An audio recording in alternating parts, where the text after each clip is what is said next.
이라고 알려져 있죠. 러시아 민간 용병 기업인 와그너 그룹이 러시아 교도소를 직접 돌아다니면서 우크라이나 전쟁에 참전한 사람 이렇게 손을 들어라라고 얘기해서 지금 병력을 선발하고 있다라는 보도도 있습니다. 예.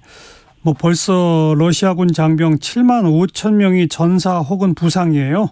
맞습니다. 러시아 내에서 반전운동 같은 거 안 일어나나요? 참. 반전운동이 일어나긴 하지만 현재까지 반전운동까지도 아니고 반전과 관련돼서 거론을 한 사람들까지도 지금 좀 체포가 되거나 아이고. 부금이 되는 상황이기 때문에 이런 목소리들이 나오는 게 쉽지가 않습니다. 그렇군요.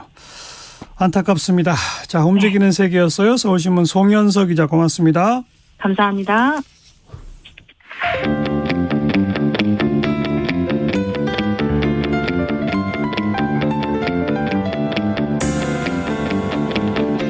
돌아가지 않습니다. 직진 본능 직설하고. 말 돌리지 않습니다. 할 말은 합니다. 직진 본능 직설하고. 공론센터의 장성철 소장 나오셨습니다. 어서 오십시오. 네, 안녕하세요. 네, 인사이트K의 배종찬 연구소장은 지금 막 헐레벌떡 네. KBS를 향해 오고 있다고 합니다. 네. 어제 오후에 이준석 대표 기자회견 다 들으시고 네. 질의응답도 봤죠. 네. 어떻게 보셨어요? 62분의 분노의 회견이다라고 말씀드릴 수밖에 없고요. 그러니까 세 가지 정도의 내용을 얘기한 것 같아요. 윤석열 대통령과 윤핵관들에 대해서 작심적인 비판을 하고 인간적인 배신감을 느꼈다. 그런 점들. 그러니까 이것은 여태까지는 개별적으로 공격을 한 국지전이었는데 이제는 전면전을 선포했다. 예. 볼 수밖에 없다. 그리고 직접 윤 대통령을 겨냥한 것은 윤석열 대통령에게 좀 실망을 하거나 반감을 갖고 있는 합리적인 보수층이나 아니면 중도층을 겨냥해서 정치적인 승부수를 띄운 것이 아니냐라는 생각이 듭니다. 예. 또 하나는 본인에 대해서 이렇게 당대표를 좀 쫓아내는 그러한 모습들은 집단 린치를 가한 거다. 전체주의적인 발상이다. 반민주적이다라고 하면서 본인이 되게 억울하게 당했다라는 내용을 얘기를 했고요. 가처분 신청 같은 경우에는 법원에서 절차적으로 본원적으로 민주주의를 지켜줄 결단을 좀 해줬으면 좋겠다라고 했습니다. 그리고 세 번째는 보수 우파가 나아가야 될 방향. 그리고 현재 국민의힘에서 벌어지고 있는 여러 가지가 보수 우파 진영을 자칫 못하면 무너뜨릴 수가 있으니 우리 보수 우파 국민의힘은 이런 식으로 바뀌어야 한다라는 내용 세 가지 부분이었습니다. 예, 예. 그 대통령을 직접 겨냥했다라고 했는데 네. 물론 직접 겨냥해서 비판한 어조도 분명히 있었습니다만 또 다른 한편에서는 대통령과 자기 사이를 이른바 윤핵관과 뭐 윤핵관 호소인 이런 사람들이 이간질한다 뭐 이런 것도 또 있었잖아요. 그런 것도 있었는데 결국에는 질의응답 과정 중에서 아니 솔직히 나는 얘기를 직접 들었다. 그 자리에 참석한 어떤 얘기? 그랬더니 대통령이 그때 후보 시절에 본인을 향해서 이 XX 저 XS라고 했는데 욕설을 썼다는 거죠. 네, 나는 그 얘기 다 들었더라도 우리 당 후보를 당선시키기 위해서 나는 선당우사했다. 그런 나보고 왜 지금 참으라고 하고 선당우사를 요구를 하느냐. 나야말로 정말 최고의 선당우사를 한 사람이 나였다라고 예. 항변을 했습니다. 예. 자, 우리 배종찬 연구소장 이제 도착하셨네요. 네. 어서 오십시오. 안녕하십니까. 네. 배종찬입니다. 어제 오후 이준석 대표의 기자회견에 대해서 지금 이야기하고 있습니다. 우선 배 소장은 어떻게 보셨어요? 저는 5번을 반복해서 또 직접 생으로도 봤지만 5번을 반복해서 유튜브로 분석해서 봤는데 저는 4글자밖에 생각 안 납니다. 사생결단, 결사항전. 그러니까 이 문제를 이제는 논리적으로 푸는 건 어려워졌다. 감정적으로 격해질 만큼 격해졌고 네. 또 윤핵관 발언에 대해서 윤핵관도 대반격에 나선 셈이거든요. 뭐 대통령실에서는 말이 없다고 해도 말이 없다고 해서 메시지가 없는 건 아니니까요. 그래서 저는 이게 앞으로 국민의힘의 운명과 윤석열 대통령의 운명을 좌우할 정도의 이슈가 돼버렸다 이제는. 왜냐하면 이 문제를 해결 안 하고 총선이 있습니까? 이 문제를 해결 안 하고 비대위가 있습니까? 이 문제를 해결 안 하고 윤석열 대통령의 5년 국정 운영이 있을 수 없거든요. 그러니까 계속해서 방송에서 나오는 것이 왜 그때는 서로 간에 500cc 소맥잔을 나누면서 마음을 그래도 다독거렸는데. 대선 과정에서. 예. 지금도 이 문제를 풀 사람은 어제 이준석 대표의 그 마음이 활활 타오르면서 발표한 기자회견문의 내용을 보면 결국 해결을 해야 되는 사람은 윤석열 대통령입니다. 윤석열 대통령이 이준석 대표를 불러서 보듬어야 한다. 그 그렇죠. 말인가요? 보듬는 수밖에는 다른 방법은 없습니다. 이미 그런 관계는 지나가시는 거 아닌가요? 저는 이준석 대표, 그러니까 배종찬 소장님 하신 말씀이 맞아요. 저런 식으로 해결을 해야 돼요. 예. 근데 그럴 만한 스텝 단계를 훨씬 지났다라는 좀 생각이 들고 저도 이제 공감을 하는 게 뭐냐면 양측이 감정이 너무나 강해졌어요. 그러니까 어제 나온 것들에 대해서 윤석열 대통령 편에 든 중진 의원들은 뭐라고 했냐. 나경원 의원 젊은 당대표라 참았는데 지나쳐도 많이 지나치다. 홍준표 시장 말 가려서 해라. 왜 욕먹는지 생각해봐라. 이철규 의원 윤핵관이라고 지칭이 됐었죠. 이준석 정리 못하면 우리 당은 망할 것이다. 이런 식의 얘기를 했어요. 그렇다면 이거는 대화와 타협으로 해결될 문제가 아닌 것 같다. 대통령께서 포용해서 해결될 문제를 지난 것 같다. 당은 급속하게 더 이준석 대표의 흔적을 지우기 위한 노력을 더 가열차게 할 것이다. 이미 그렇게 가고 있는 것 같죠? 그렇죠. 네. 어제 이준석 대표의 기자회견 상당히 감정이 들어간 발언이나 또 감정이 들어간 과거 사실들에 대한 몇 가지 폭로 이런 것도 있었습니다만 네. 큰 기조는 본인은 어쨌든 젊은 층들을 당에 더 끌어들이도록 하고 네. 호남 지역 서진 정책을 펴고 그리고 올드 보수로서의 북한 카드 이용하기 등등과 같은 구태의연한 보수가 아니라 시대에 필요한 아젠다를 계속 새롭게 던지는 그런 형식의 또 개인의 자유와 당원의 자유가 훨씬 살아있는 그런 정당으로 만들기 위해 노력했고 그게 자기의 노선이었고 그 노선이 성공을 해서 재보선, 대선, 그렇죠. 지방선거를 이겼던 거 아니냐. 그렇죠. 맞아요. 도움이 된 거죠. 그러니까 그런 어떤 큰 전략 노선에 대한 이야기를 전제로 하고 지금 이른바 윤핵관 세력이나 윤석열 대통령은 바로 그런 노선이 없다. 네. 이걸 비판한 게 핵심 아니에요? 그럼요. 그러니까 본인이 지금 이준석 대표가 본인의 심정을 불같이 토로해내는 그 내용들에는 사자성어가 다수 등장하는데 그중에 하나가 선당우사라는 말을 처음에 거론했지 않습니까? 선당우사가 없다. 2004년에 열린우리당의 정동영 씨라고 표현했어요. 정동영 씨가 선당우사 이야기한 이전에 선당정치라는 것은 북한의 김정은 시대에서나 나오는 이야기다. 무슨 말이냐 선당우사냐. 그게 개인의 이 개인적인 주장이라는 것을 죽이고 당을 위해서 해라. 그런데 그런 이야기를 주장할 만한 가치가 명분이 지금 윤핵관이나 국민의힘이 있다고 보느냐. 본인은 삼성 간호다 이거는 이야기를 했거든요. 그 이야기는 뭐냐면 근데 핵심은 이겁니다. 지금 이준석 대표가 그런 불같은 자신의 심정을 토로한 배경에는 자기 혼자만의 의견일까? 그게 왜 최근에 유승민 전 의원이 여론조사에서 부각될까? 왜 젊은 세대들이 또 국민의힘 지지율이 수도권에서 하락할까? 수도권 하락은요. 수도권 호남입니다. 호남 공들이 제가 우리 시간을 통해서 직진본문 직서라고 해서 수차례 말씀드린 것은 수도권 호남은 호남이 아니라 바로 수도권 그 자체의 민심이거든요. 그러니까 여기서 이탈하는 것에 대해서 제대로 했느냐. 그래서 윤핵관들 수도권에 출마를 그 이야기는 뭐냐면 무서운 이야기입니다. 왜? 수도권은 나를 지지해. 근데 수도권 한번 출마해 봐봐. 더 이상 나한테 이제 더 이상 이준석이 이 XX 저 XX 이런 발언 가능할 것 같아. 그때는 나한테 매달릴 거야. 한번 해봐. PK 지역이고 TK 지역이니까 출마해도 난 되겠지. 2024년 자기 당선만 생각하지 그렇죠. 마라 이거 아닙니까? 그런 이야기죠. 그래서 오히려 이게 이준석 대표가 거꾸로 선당우사가 당신들이야말로 선당우사의 의미를 알아? 라고 묻는 거죠. 네.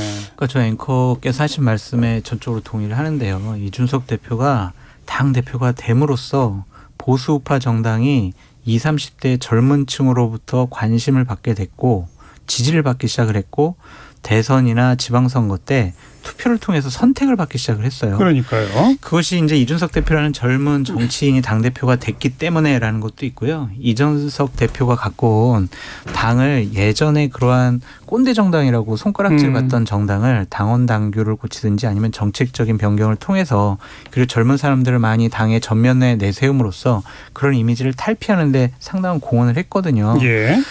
당이 저는 이해가 되지 않아요. 대선과 지방선거를 이기고 그다음에 윤석열 정권의 핵심 과제들을 실행해야 될 이 100일 동안 한 것은 남는 것은 당대표 이준석, 미워, 내부 총질하는 사람 쫓아내야 돼. 이거를 가지고 전력 투구했거든요. 예. 과연 이것이 맞는 일인가. 그래서 윤석열 대통령과 윤핵관들이 이제 감정이 너무 넘어섰기 때문에 이준석과 다시 손잡는다? 아니면은 원만한 해결, 타협책을 강구하겠다? 이러지는 않을 것 같아요. 그건 어려워졌고. 어려워졌더라도 이준석 대표와 이렇게 싸워서는 배 소장님 말씀하신 것처럼 다음번에 당이 어떻게 국민의 지지를 받는다던가 선거를 치르기가 너무 어려워요. 이런 부분에 대해서는 어떻게 해결할 것이냐. 우리가 당권을 잡고 권력을 잡고 공천권을 잡아서 공천을 한들 과연 국민들이 선택하겠느냐. 이러한 근본적인 의문에 대한 답을 윤핵관들이 줘야 한다라고 말씀드려요. 근데 이준석 대표에 담겨 있는 것이 물론 이준석 대표를 향한 비호감도 있습니다. 그리고 당 내에서도 이준석 대표 그만해라. 심지어는 홍준표 시장도 그렇게까지 하면 안 돼. 뭐 이런 이야기가 나옵니다. 그런데 여기서 핵심은 이준석 대표가 앞으로 어떤 행보를 취할지에 대해서 궁금하신 분들이 많을 거예요. 법적인 내용에 대해서 비대위 효력 정지 가처분 신청에 대한 결과가 인용이냐 기각이냐.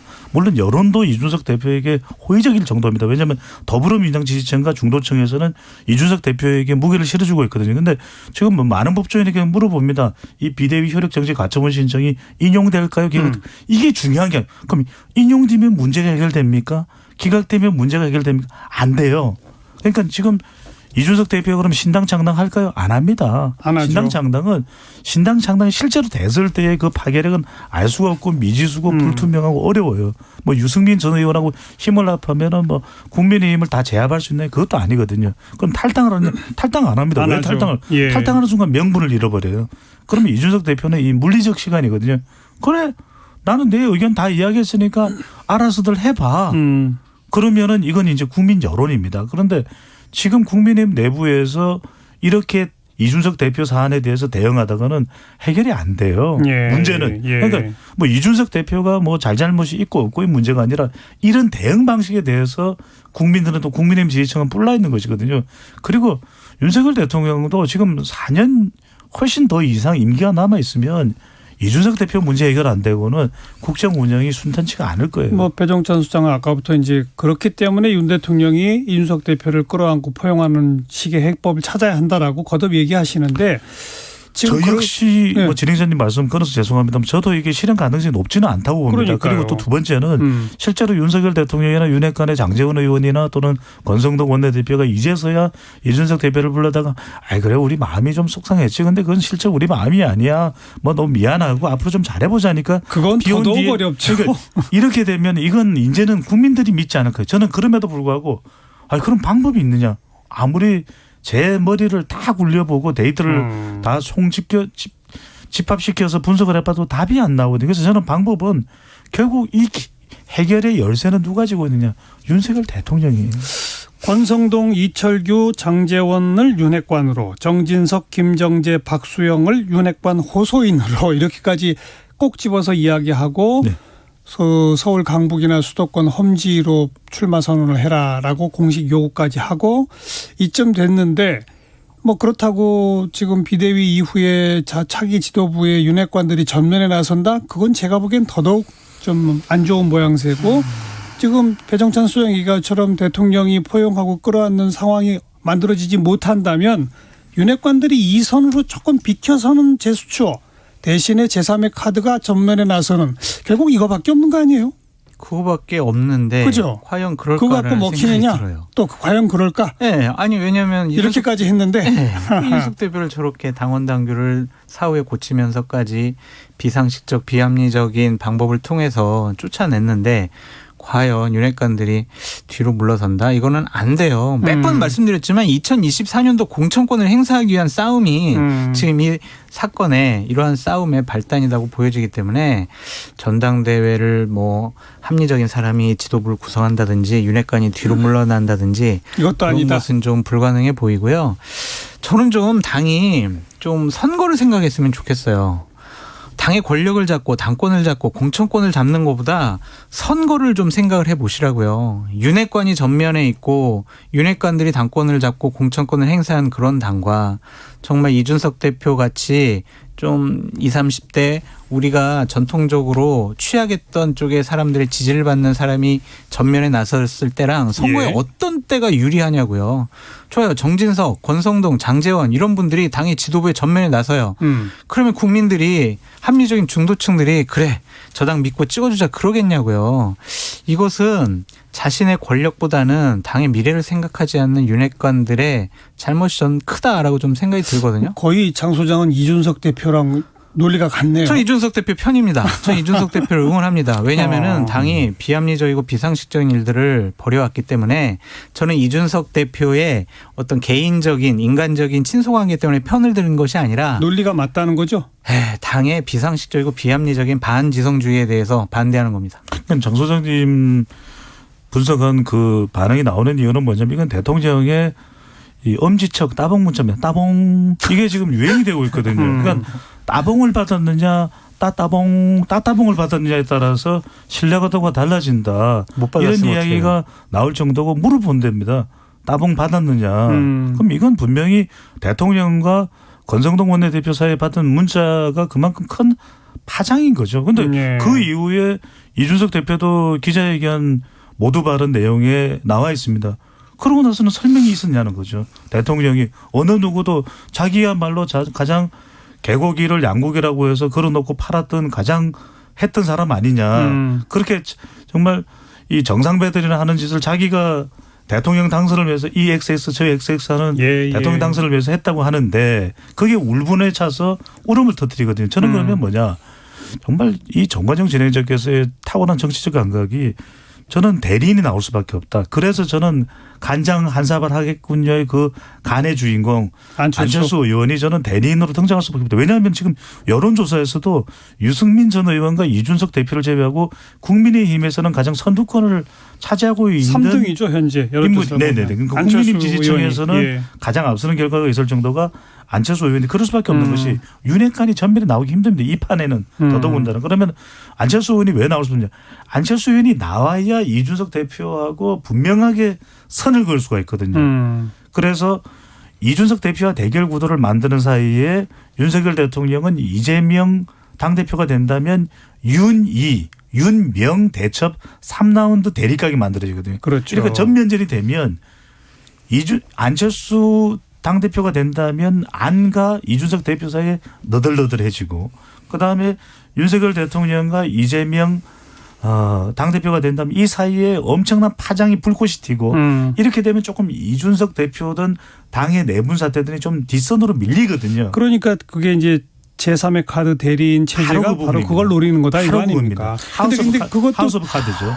장 소장은 그것도 어려울 거라고 하는 거죠? 아니 근데 저 배종찬 소장님 말씀처럼 그렇게 될 가능성이 많아요. 네. 그러니까 현실적으로 윤핵관들이 안철수 의원을 믿을 수가 있느냐 없느냐 그 부분이 가장 중요한 포인트 같은데 김기현 의원 같은 경우에는 너무나 대중성이 없기 때문에 상당히 좀 과연 선거를 이길 수 있을까라는 의구심이 있는 것 같습니다. 그런데 안철수 의원이 가장 지금 앞서 나가는 건 맞는데 그 분이 집권 여당의 당대표가 되는 게 맞는 것이냐라는 것에 대한 회의감은 있어요.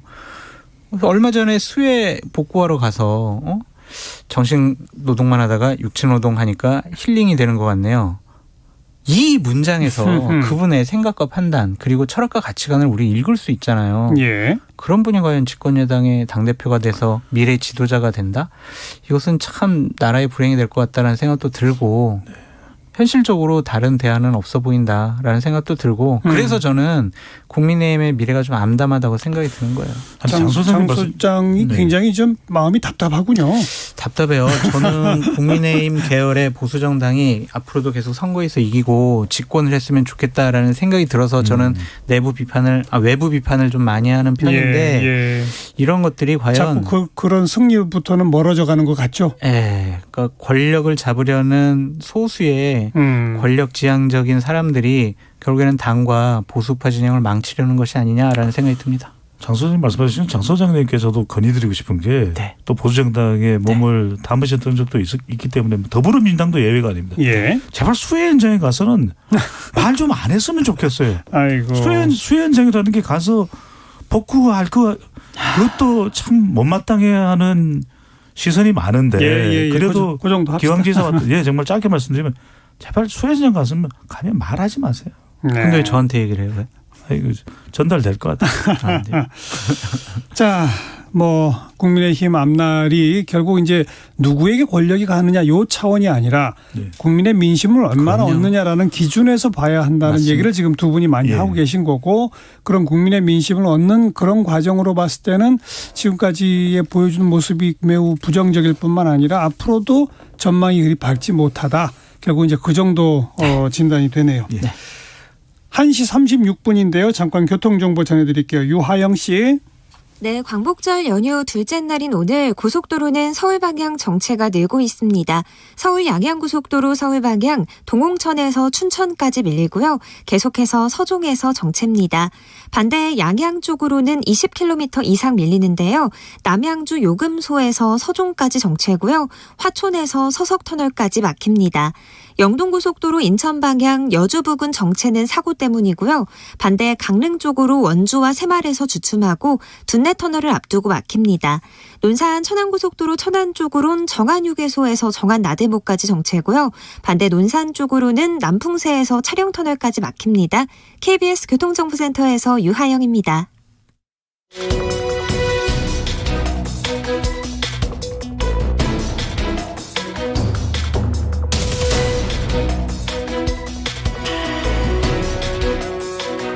여러분께서는 직진 본능 직설하고를 듣고 계십니다. 정관용의 시사본부 일요일 2부 직진본능 직설하고, 인사이트 K의 배종찬 연구소장, 공론센터의 장성철 소장 두 분과 함께하고 있습니다. 자, 윤 대통령의 국정 지지도가 급전직하 떨어진 것, 휴가 이후에 어떤 대응책을 내놓을까 모두 지금 귀추가 주목되고 있는 상황 아니겠습니까? 일단 휴가 이후 복귀하면서 첫 번째 도어 스태핑에서 윤 대통령이 직접 한 이야기, 직접 들어보고 이야기 나누겠습니다. 정치를 시작하고 처음으로 그런 휴식의 시간을 가졌습니다.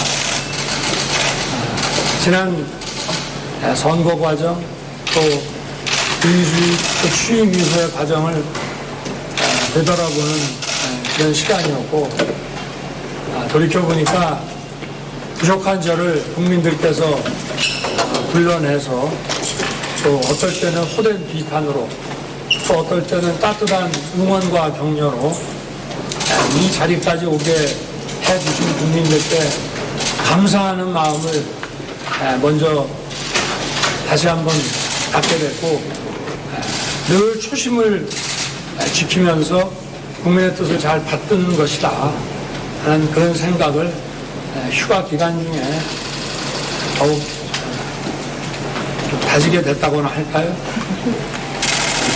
잘 살피겠습니다. 대통령님, 파이팅! 우리 민주주의 정치라는 것이, 국정운영이라는 것이 우리 언론과 함께 하지 않고는 할 수 없는 일이니까 다시 이제 오랜만에 여러분들을 뵙는데 여러분들께 많이 도와주십사 하는 부탁을 드리겠습니다. 네. 국민께 감사한다, 초심으로 돌아간다, 국민의 뜻을 받든다. 사실은 그냥 정답이잖아요. 아닙니다. 정답이 아닙니다. 그런가요? 왜 정답이 아니냐면 지금 윤석열 대통령은 국민을 이야기할 때가 아니에요. 왜냐하면 윤석열 대통령만 바뀌면 돼요. 아니 그러니까요. 바뀐다는 것이 국민의 뜻을 받들어야 바뀌는 거니까. 아니 국민의 뜻조차, 왜냐하면 수많은 조언이, 얼마나 많은 방송이 있었습니까? 지난 100여일 동안 임기 100일이 다 돼가는데 수많은 방송에서 우리 직진본능 직설하고를 포함해서 대표적으로 수많은 방송에서 조언을 했거든요. 그런데 그 조언이 거의 단 하나도 안 받아들여졌어요. 그러니까 국민의 뜻을 안 받들었잖아요. 지금까지는. 그러니까 그 이야기는 뭐냐면 앞으로는 받들겠다는 거 아닙니까? 국민의 뜻이 중요한 게, 저는 지금 핵심은, 제가 30년 동안 데이터 분석을 했지만 윤석열 대통령은 기존에 없던 대통령 국정 운영 유형입니다. 그래서 보통의 경우에는 대통령들이 국민 소통 수석과 함께 국민의 뜻을 초점을 맞추면 되거든요. 그런데 국민의 초점은 그대로예요. 박근혜, 이명박, 문재인 전 대통령 그대로입니다. 대통령의 초점이 다르거든요. 국정 운영에 대한 초점이. 그렇죠. 요걸 바꾸면 돼요. 그러니까요. 근데 이제 말로는 국민의 뜻을 받들겠다고 했는데 진짜 네. 받들겠느냐 바뀌겠느냐 이제 그 얘기 하려고 그러는 겁니다. 그게 핵심이죠. 네. 장 수장은 어떻게 보세요? 바뀌셔야죠. 초심으로 돌아가겠다. 국민 뜻 받들겠다. 그런 쪽으로 돌아가셔야 합니다. 그것이 바로미터가 저는 이제 100일 기자회견과 그 기자회견을 통해서 나타나게 될 대통령실의 인적 쇄신이라고 보여져요. 그래서 그 인적 쇄신 때 국민적으로 많은 요구사항이 있고 야당의 비판을 받는 분들이 과연 바뀔 것이냐. 그러니까요. 대통령께서 그분들을 좀 바꾸고 좀 우리가 봤을 때 저희가 봤을 때 상당히 좀 합리적이고 괜찮은 분들이 들어갔네. 이제야 좀 대통령실이 제대로 돌아가겠구나. 그럴 만한 분들이 들어갈지. 누구요? 추천 한번 해보시면. 비서실장하고 홍보수석, 정무수석 그리고 대변인 이 네 분 정도는 최소한 바뀌어야 될 거라고 생각이 드는데 그냥 사람을 그냥 꼽아놓고 말씀을 드려볼게요. 비서실장 같은 경우에는 권영세 통일부 장관밖에 없을 것 같아요. 그 정도로 정무 감각이 있고 대통령의 신임이 있고 4선의 중진인데 대통령 비서실장. 네. 그러니까 그 정도의 분이 국회의원직을 아니면 내려놔야 되는데. 네. 어쨌든 지금 국회의원직보다는 예, 윤석열 예. 정권이 지금 100일 지나서 제대로 좀 바로 잡히고 또한 제대로 서기 좋은 위해서는 카드네요. 어쩔 수가 없어요. 그러니까 인수위 시절에 얘기를 들어보니까 그분이 인수위 부위원장 하셨잖아요. 맞아요. 상당히 진중하게 대통령 당선인에게 당시 보고도 많이 하고 진중하게 또 대통령께서도 들으셨다고 하더라고요. 그럴 만한 분이 있어야 돼요. 정치적인 경륜과 대통령에 대한 신임 그리고 정무적인 판단. 좋아요. 비서실장 권영세. 네. 정무수석. 정무수석이 참 애매모호해요. 예, 이 부분이. 대통령 비서실장이 어느 정도 정무적인 감각과 경륜이 있으시면 정무수석 같은 경우에는 현재 이진복 정무수석 괜찮은데 만약 다른 분이 온다 그러면 정무수석도 정말 노련하고 정치 경험이 많은 분이 와야 돼요. 그렇죠. 비서실장이 네. 권영세 정도 카드가 아니라면 이진복 정무수석 저도 잘 아는데 되게 예. 좋으신 분이에요. 인품 예. 훌륭하시고. 근데 예. 전략적이냐 기획적이냐라는 부분에 대해서는 좀 물음표가 있습니다. 그래서 그거는 비서실장이 바뀌는 것에 따라서 연동이 알겠습니다. 돼야 될 것 같고 강인선 대변인 같은 경우는 여러 부적절한 해명과 발표 때문에 상당히 대통령실 출입 기자들로부터도 좀 지탄을 받고 얼마 전에는 좀 안 나왔다고 그러더라고요. 좀 몸이 힘들었는지 좀 하루 이틀 안 나왔다고 하던데 본인이 감당하기 어려우면은 본인 스스로 내려놓는 것이 어떨까라는 예. 생각이 들 정도로 예. 저는 좀 바뀌었으면 좋겠다라는 생각이 듭니다. 지금 뭐 몇몇 보도에는 그냥 김대기 비서실장은 유임하고 뭐 네네. 김은혜 홍보수석 정도만 들어오는 이 정도 카드 갖고는 안 된다 그 얘기죠? 안 되죠. 뭐 김은혜 전 의원이 만약 홍보 수석으로 간다 그러면 홍보 라인은 상당히 좀 안정이 될 것 같아요. 근데 홍보수석은 그대로 두고 홍보 특보로 임명을 하겠다라는 보도 나오잖아요. 특보는 별로 뭐 역할이 없죠. 없어요. 사실. 예, 이거는 알겠습니다. 지휘 라인에 별로 영향력 끼칠 수 없기 때문에. 배종찬 소장은 저는 좀 반대인데. 추천해 보세요. 한번. 네네. 저는 권영세 통일부 장관이 온다고 해서 해결될 문제가 아닐 것 같아요. 그 정도 왜냐하면 갖고도 안 된다. 뭐 1년 대학 선배이고 권영세 통일부 장관이 비서실장으로 오면 국회의원직을 내려놓고 오는 건데 예. 그 정도로 본인이 비서실장의 모든 것을 올인할 수 있을까? 저는 그것도 의문이고요.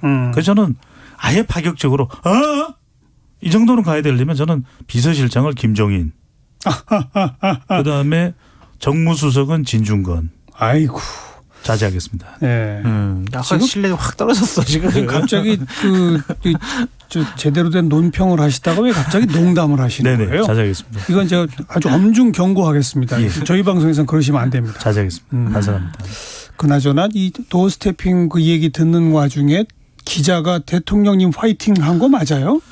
기자 맞아요? 맞아요. 맞습니다. 예. 아리랑 TV 기자인데요. 기자는 그러면 안 되죠. 기자는 항상 권력에 아픈 얘기 해야 그러게 되고 말해요. 비판을 예. 해야 되고 견제해야 되는 가장 최일선에 있는 사람이어야 하는데 저런 식으로 얘기했다는 것 자체가 뭐 좀 잘 보이려고 하나? 아니면 또 대통령실 들어가고 싶어 하나? 그런 오해를 받을 수가 있잖아요. 또 공개된 자리였고 그러니까요. 그런 마음이 있다면 예. 윤석열 대통령을 취재원 차원에서 연락번호를 알고 있을 테니까 개인적으로 뭐 응원 문자를 보내든 아니 따봉을 이건 보내든 전 국민한테 이 소리가 들릴 거라는 거를 알 텐데 그죠? 알고 한 거죠. 참 좀 어린 기자였다고 하더라고요. 답답하네요. 네. 지금 교육부 장관이 사퇴해서 그 자리 비어 있고요. 네. 보건복지부 장관은 아직 후보자도 계속 임명을 못 하고 있는 검찰총장도. 상태거든요. 지금 대통령실 개편 얘기만 했습니다마는 이런 내각에 어떤 사람을 등용하느냐라는 것도 매우 중요한 바로미터 아니겠습니까? 네. 이런 데서도 분명히 상황을 반전시킬 그런 그 카드들이 있는데 이게 상황 반전까지도 저는 노리는 것보다 좀 제발 정상화했으면 좋겠어요. 이거 비정상적이잖아요. 비상식적인 일들이 벌어지고 있어요. 이게 자칫 잘못하면 무능 프레임까지 갈 수 있어요. 아니 어떻게 이렇게 장관 한 명, 검찰총장 한 명 지금 아직까지 100일 지났는데 임명을 못해. 무능한 거 아니야? 인재폭이 넓지 않고 좁은 거 아니야? 이런 식의 비판까지 받으면 국정 운영에도 상당히 부담이 될 텐데 왜 그러는지는 모르겠어요. 이미 여론조사상에서는 무능 프레임은 이미 굳건하게 자리 잡고 있잖아요. 그러니까요. 그래서 저는 아니 이게 최고의 전문가를 뽑았다. 또 윤석열 대통령도 도스트 편성에 강조했던 것이 이 정도 전문가를 받느냐라고 재차 또 강조를 하지 않았습니까? 그래서 제가 이번엔 정말 엄중하게 말씀드릴게요. 저는 보건복지부 장관 자리가 지금 중요할 수밖에 없는 것이 연금 개혁도 이야기해야 되죠. 또 지금 코로나 확산세가 심상치가 않습니다. 그래서 저는 무슨 말씀을 드렸냐면 단 한 명의 임명이고 인사지만 이것이 가져올 수 있는 그 카오스 효과는 굉장히 긍정적으로 크다. 저는 보건복지부 장관 왜 이런 생각 못합니까? 정은경 전 질병관리청장, 김강립 전 보건복지부 차관. 네. 두 사람 모두요. 뭐 정치색이 있는 인물도 아닙니다. 그러면 김강립 정은경 질병관리청장이 부담스러우면 김강립 보건복지부 차관은 연금 문제까지도 다 다뤄본 포괄적 차원에서 다뤄본 인물이거든요. 얼마든지 할 수 있을 것이다. 또 검찰총장도 저는 한동훈 법무부 장관이면 검찰 개혁도 중요하지 않습니까? 저는 아니 묻고 싶어요. 윤석열 대통령이 검찰총장 시절일 때 추미애 전 장관이나 조국 전 장관 때문에 자꾸 못했다 그러는데 검찰개혁 방향은 그 당시 뭐였습니까 도대체? 난 궁금해져요. 네. 저는 이것도 그렇지만 제발 좀 특별감찰관도 청와대 특별감찰관. 그렇죠. 그러니까 대통령께서 좀 권성동 원내대표한테 이게 빨리 좀 추천해라 라고 특별 지시 내렸으면 좋겠고 바람이 있다면요. 다음 주에는 우리 방송에서 거보세요. 제가 좀 100일 지나면은 여러 가지 바뀔 거라고 했잖아요. 그러니까 사람도 바뀌고 여러 가지 정책 노선도 바뀌고 대통령 인식도 바뀔 겁니다. 앞으로 4년 9개월 남았잖아요. 우리 기대해 볼 만한 그런 진영이 갖춰진 것 같습니다. 라는 얘기를 했으면 좋겠어요. 한 가지만 딱 더 말씀드리고 저는 이 부속실 설치하세요. 안 한대잖아요. 이 부속실 왜 이렇게 대통령의 배우자와 관련해서 우리가 언제 이렇게 시끌벅적했습니까? 안 그렇다면 이 부속실 정해서 행보를 투명하게 범위를 설정하고 소통을 정교하게 하면 이런 혼란도 최소화할 수 있거든요. 특히 배종찬 소장이 그 보건복지부 장관 자리에 이미 여러 차례 정은경 전 질병관리청장을 언급하시고 김강립 차관을 언급하신 건 고민 중인 것 같아요. 특별히 그 두 사람이 뭐 훌륭하다 이런 걸 떠나서 문재인 정부에서 역할을 하던 분을 중용한다라고 하는 것이 갖는 상징성 아니겠습니까? 어마어마할 겁니다. 이건. 그러니까 지금 윤석열 정부가 국민들한테 신뢰를 잃고 있는 것 중에 아주 중요한 요인 중 하나는 문재인 정부가 한 거를 전부 다 부정하고 거꾸로 가려고 하는 듯한 그 모습에 국민들이 반감을 느끼는 것도 있거든요. 이제는 이 문재인 정부에서 썼던 분까지 장관으로 기용하는 거 보니 정권의 코드가 좀 변했구나. 나는 인식을 주면 정부 부처 공무원들도 또 달라져요. 단 한 명이 일하는 방식이 달라지거든요. 그게 바로 초심이에요. 왜냐하면 작년 11월 5일 국민의힘 대선 후보로 선출됐을 때 당시에 윤석열 후보가 뭐라고 그랬냐면 진영을 가리지 않고 최고의 전문가를 적세적소에 임명하겠습니다라고 했거든요. 그러셨으면 좋겠어요.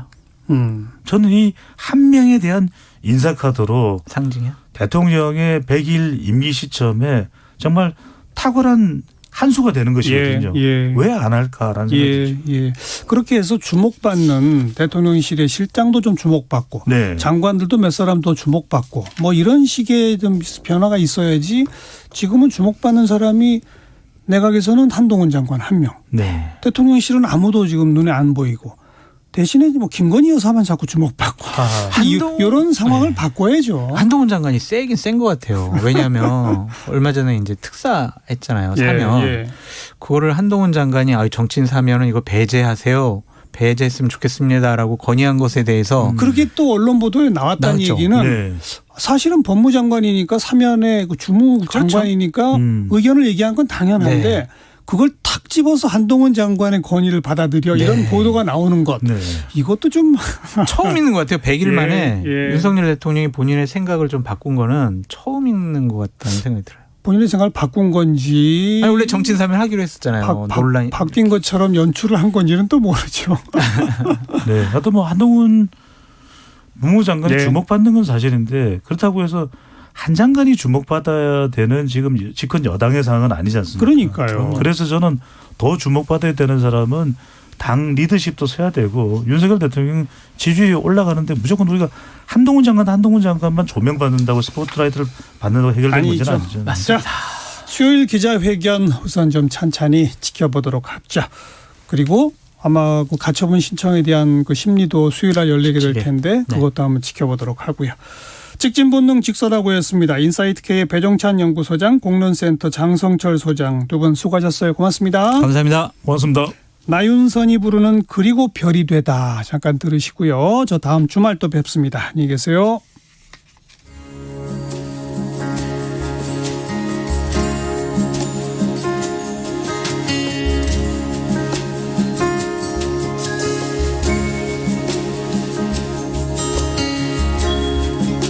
깊은 밤하늘 숲속